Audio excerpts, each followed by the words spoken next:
Hello students, हम लोग पढ़ रहे थे चैप्टर नंबर 2 बायोलॉजिकल क्लासिफिकेशन, जिसमें लास्ट क्लास में हम लोगों ने पढ़ा था किंगडम मोनेरा। आज हम पढ़ेंगे kingdom Protista. All single celled eukaryotes are placed under Protista but the boundaries of this kingdom are not well defined. Protista kingdom में जितने भी ऑर्गेनिज्म को रखा गया है वो सभी सिंगल सेल्ड और यूकैरियोट्स हैं। Single celled means body one cell की बनी हुई है, और यूकैरियोट्स आपको मालूम है कि जिनमें प्रॉपर न्यूक्लियस, ट्रू न्यूक्लियस होता है, उनको हम बोलते हैं यूकैरियोट्स। तो प्रोटिस्टा में आने वाले जितने भी ऑर्गेनिज्म हैं वो सिंगल सेल्ड यूकैरियोट्स हैं। लेकिन इस किंगडम की बाउंड्रीज जो है वो ठीक तरह से निर्धारित नहीं की गई हैं।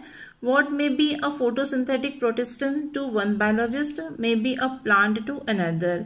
एक बायोलॉजिस्ट के लिए जो फोटोसिंथेटिक प्रोटिस्टन है वही दूसरे बायोलॉजिस्ट के लिए एक प्लांट हो सकता है। In this book we include chrysophytes, dinoflagellates, euglenoid, slime molds and protozoans under protista. Chrysophytes, dinoflagellate, euglenoid, slime mould और प्रोटोजोन्स को इस बुक में प्रोटिस्टा के अंदर रखा गया है। Members of protista are primarily aquatic. Protista kingdom के मेंबर प्राथमिक रूप से एक्वेटिक होते हैं। This kingdom forms a link with the other dealing with plants, animals and fungi. Being eukaryotes, the protistan cell body contains a well defined nucleus and other membrane bound organelles. क्योंकि ये eukaryotes हैं, इसमें आने वाले organism जो हैं वो eukaryotes हैं। तो यूकैरियोट्स होने की वजह से प्रोटिस्टन जो हैं इनके अंदर, इनकी सेल बॉडी में वेल डिफाइंड न्यूक्लियस होता है और दूसरे membrane bound cell organelles present होते हैं। सम है फ्लैजिला और सीलिया, कुछ में फ्लैजिला और सीलिया होते हैं। फ्लैजिला और सीलिया थ्रेड लाइक स्ट्रक्चर होते हैं जो ऑर्गेनिज्म के लोकोमोशन में हेल्प करते हैं। Protista reproduce asexually and sexually by a process involving cell fusion and zygote formation. Sexual reproduction जो है वो सेल फ्यूजन और जायगोट फॉर्मेशन द्वारा होता है। अब हम पढ़ेंगे ग्रुप क्राइसोफाइट्स की characteristics. This group includes diatom and golden algae desmid. इस ग्रुप में डाइटम्स और गोल्डन एल्गी, जिसे डेस्मिट्स भी कहा जाता है, इसे इंक्लूड किया गया है। They are found in fresh water as well as in marine environment. इसमें आने वाले जो ऑर्गेनिज्म हैं, जो गोल्डन एल्गी है या जो डाइटम्स हैं, ये फ्रेश वाटर में पाए जाते हैं या ये खारे पानी में, मरीन एनवायरनमेंट में पाए जाते हैं। They are microscopic and float passively in water currents, plankton.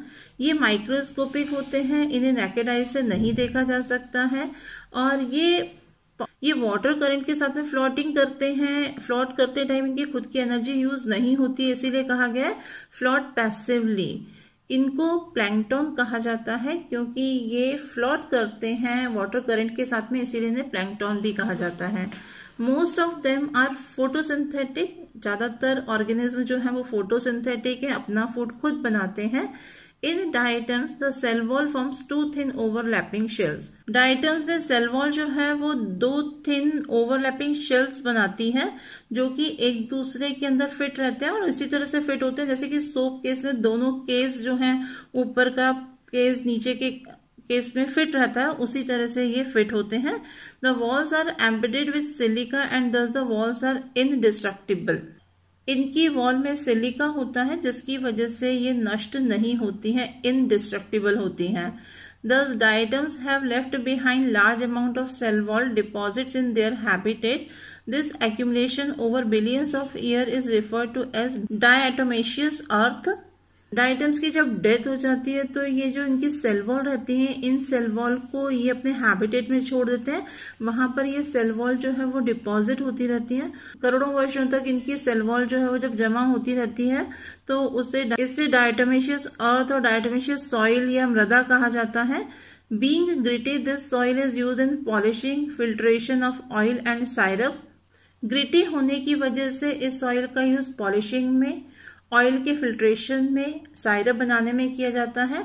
Diatoms are the chief producers in the oceans, और ओशियंस के अंदर जो चीफ प्रोड्यूसर्स होते हैं, फूड बनाने वाले जो ऑर्गेनिज्म हैं, वो डाइटम्स ही होते हैं। ये सनलाइट को कन्वर्ट करते हैं केमिकल एनर्जी में, सन एनर्जी को, लाइट एनर्जी को कन्वर्ट करते हैं केमिकल एनर्जी में, फूड प्रोड्यूस करते हैं by the process of photosynthesis. अब हम पढ़ेंगे ग्रुप डायनोफ्लैजिलेट्स के characteristics. These organisms are mostly marine and photosynthetic. इस ग्रुप में आने वाले जो ऑर्गेनिज्म हैं वो ज़्यादातर मरीन होते हैं, खारे पानी में, समुद्री पानी में पाए जाते हैं और फोटोसिंथेटिक होते हैं। फोटोसिंथेटिक आपको मालूम है कि जो सनलाइट को केमिकल एनर्जी में कन्वर्ट करते हैं, लाइट एनर्जी को केमिकल एनर्जी में कन्वर्ट करते हैं, फोटोसिंथेसिस की प्रोसेस से अपना फूड बनाते हैं, उनको हम फोटोसिंथेटिक बोलते हैं। तो डायनोफ्लैजिलेट जो होते हैं वो कैसे हैं? फोटोसिंथेटिक होते हैं। They appear yellow, green, brown, blue और red depending on the main pigment present in their cells. इनकी सेल्स में अलग अलग तरह के पिगमेंट्स होते हैं। कुछ में येलो पिगमेंट्स होता है, कुछ में ग्रीन पिगमेंट है, ब्राउन पिगमेंट होता है, ब्लू होता है या रेड होता है। तो ये दिखते हैं, येलो कलर के दिखते हैं, ग्रीन कलर के दिखते हैं, ब्राउन कलर के दिखते हैं, ब्लू दिखते हैं या रेड दिखते हैं। तो ये इनके कलर जो हैं, जिस कलर के ये दिख रहे हैं, ये किस बात पर डिपेंड करता है कि उनकी सेल्स के अंदर कौन सा पिगमेंट प्रेजेंट है। The cell wall has stiff cellulose plates on the outer surface. इनकी आउटर सरफेस जो है, सेल वॉल की जो आउटर सरफेस होती है उस पर सेल्यूलोज की बनी हुई प्लेट्स होती हैं और ये प्लेट्स जो होती हैं वो बहुत ज़्यादा हार्ड होती हैं, स्टिफ होती हैं। Most of them have 2 flagella. ज़्यादातर ऑर्गेनिज्म में 2 फ्लैजिला होते हैं। One lies longitudinally and the other transversely in a furrow between the wall plates. इसमें 2 फ्लैजिला होते हैं। एक फ्लैजिला जो रहता है वो लॉन्गिट्यूडनली होता है और दूसरा फ्लैजिला जो रहता है वो ट्रांसवर्सली होता है। इनके जो वॉल प्लेट्स में फरो बनते हैं उसमें रहता है ये flagella. Very often red dinoflagellate example हम देखेंगे। नियलेक्स undergo such rapid multiplication that they make the sea appear red tides. Red dinoflagellate जिसका एक एग्जाम्पल गोनियलेक्स दिया हुआ है। इन रेड डायनोफ्लैजिलेट में मल्टीप्लिकेशन बहुत तेजी से होता है, रैपिड मल्टीप्लिकेशन होता है, जिसकी वजह से सी वाटर जो होता है वो रेड दिखाई देने लगता है। ऐसे लगता है कि रेड टाइड्स आ रहे हों, लाल रंग का पानी दिखाई देता है। सी जो होता है वो रेड कलर का अपीयर होता है, रेड कलर का सी दिखाई देता है। Toxins release by such large numbers में even kill other marine animals such as fishes. इनसे निकलने वाले टॉक्सिन से दूसरे मरीन एनिमल्स जो होते हैं जैसे कि फिशेज हैं ये मर जाते हैं। अब हम पढ़ेंगे यूग्लिनॉइड ग्रुप के characteristics. Majority of them are fresh water organisms found in stagnant water. Euglenoid group में आने वाले ऑर्गेनिज्म जो हैं, ज़्यादातर ऑर्गेनिज्म फ्रेश वाटर ऑर्गेनिजम्स हैं जो स्टेगनेंट वाटर में होते हैं। स्टेगनेंट वाटर मीन्स होता है जो रुका हुआ पानी रहता है उसको हम बोलते हैं स्टेगनेंट वाटर। और फ्रेश वाटर आपको मालूम है कि जिसमें सॉल्ट नहीं होते हैं उस वाटर को हम बोलते हैं फ्रेश वाटर। तो इसके ऑर्गेनिज्म जो हैं, इस ग्रुप में आने वाले जो ऑर्गेनिज्म हैं वो कैसे हैं? फ्रेश वाटर ऑर्गेनिज्म हैं और स्टेगनेंट वाटर में होते हैं। Instead of a cell wall they have a protein rich layer called pellicle which makes their body flexible. इनमें सेल वॉल के बजाय प्रोटीन की बनी हुई एक कवरिंग होती है जिसे हम पेलिकल बोलते हैं और पेलिकल चूंकि इसके अंदर प्रेजेंट है इसी वजह से इसकी बॉडी जो होती है वो फ्लेक्सिबल होती है। They have 2 flagella, A short and a long one. इसमें 2 फ्लैजिला होते हैं, एक फ्लैजिला बहुत छोटा होता है और एक फ्लैजिला लंबा होता है। Though they are photosynthetic in the presence of sunlight. When deprived of sunlight, they behave like heterotrophs by predating on other smaller organism. ये ऑर्गेनिज्म यूग्लिनॉइड में आने वाले जो ऑर्गेनिज्म हैं ये सनलाइट की प्रेजेंस में तो फोटोसिंथेटिक होते हैं। सनलाइट की प्रेजेंस में ये अपना फूड खुद बनाते हैं, लेकिन जब इनको सनलाइट नहीं मिलती है तब ये हेटेरोट्रॉफ्स की तरह बिहेव करते हैं। तब ये अपना फूड खुद नहीं बना सकते हैं और अपने फूड के लिए ये दूसरे स्मॉलर ऑर्गेनिज्म पर डिपेंड रहते हैं, उनको खाते हैं, उनको कंज्यूम करते हैं। Interestingly, the pigments of a euglenoids are identical to those present in higher plants. Euglenoid में जो पिगमेंट प्रेजेंट होते हैं ये पिगमेंट जो हायर प्लांट्स में पिगमेंट होते हैं वही पिगमेंट इन ऑर्गेनिज्म में प्रेजेंट होते हैं और इसका एग्जाम्पल है यूग्लिना फिगर 2.4a। आपकी बुक में जो फिगर 2.4 में ए फिगर दिया हुआ है वो यूग्लिना है। ये स्ट्रक्चर यूग्लिना का स्ट्रक्चर जिसमें आप देखेंगे कि प्रॉपर न्यूक्लियस आपको दिख रहा है। यहाँ पर पैलिकल प्रेजेंट रहती है, इसमें सेल वॉल नहीं होती है। आउटर मोस्ट कवरिंग जो है वो पैलिकल है, जो प्रोटीन्स की बनी हुई रहती है, फ्लेक्सिबल होती है इनकी बॉडी।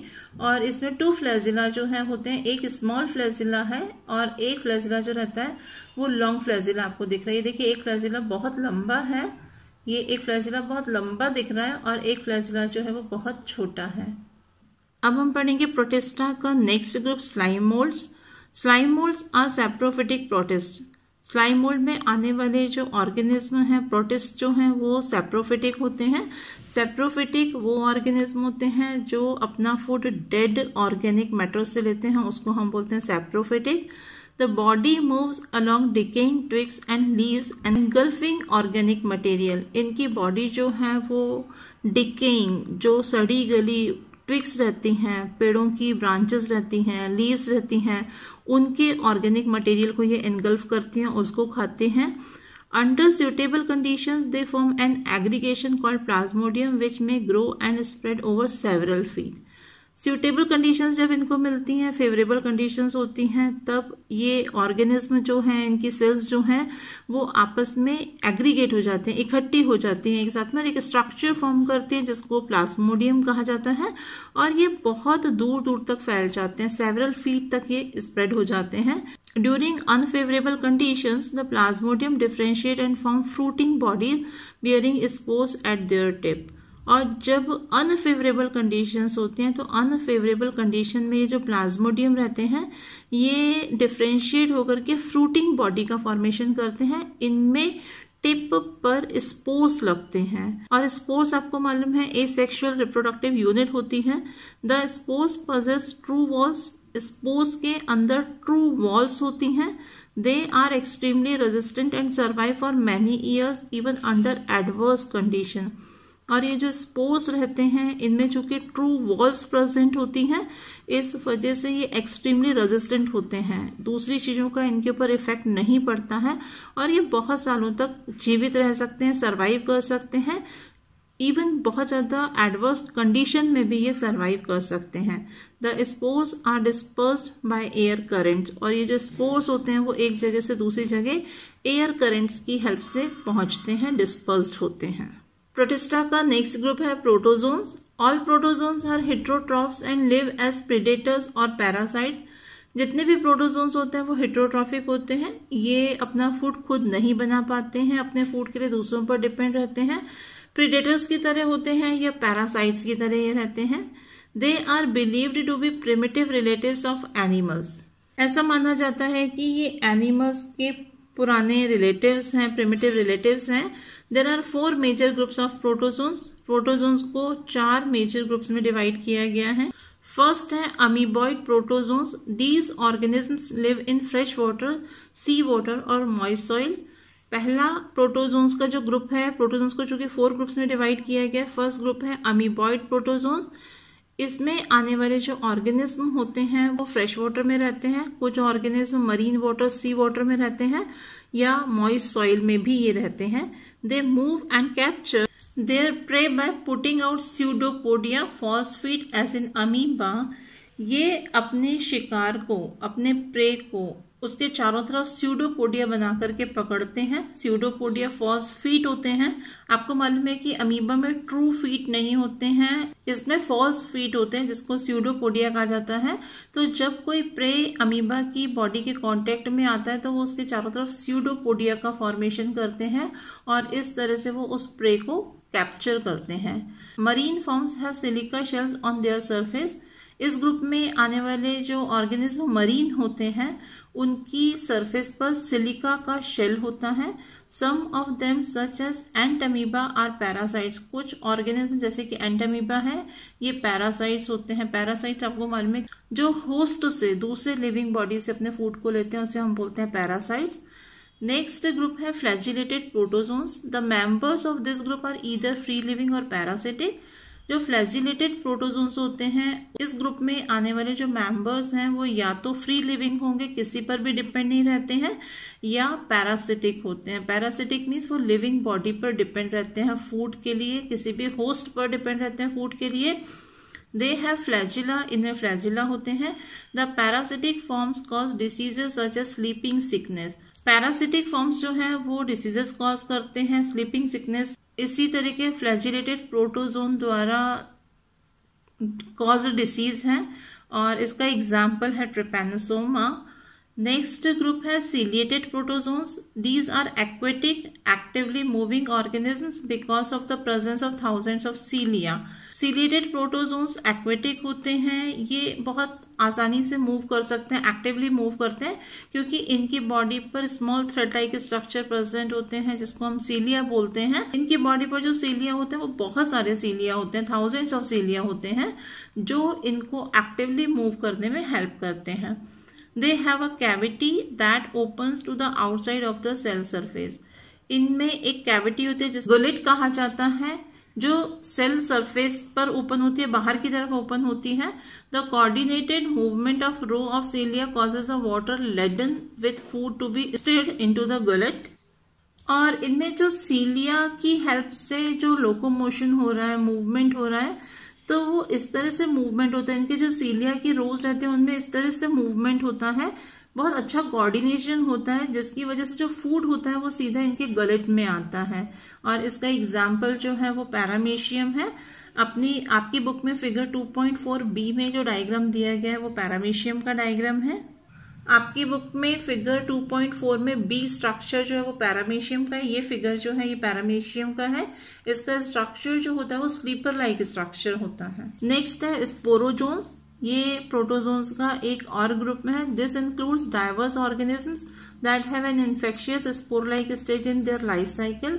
इसमें बहुत सारे ऑर्गेनिज्म आते हैं, अलग अलग टाइप के ऑर्गेनिज्म आते हैं और इनकी लाइफ साइकिल में स्पोर लाइक एक स्टेज होती है जो इन्फेक्शियस स्टेज होती है। The most notorious is Plasmodium malarial parasite which causes malaria which has a staggering effect on human population.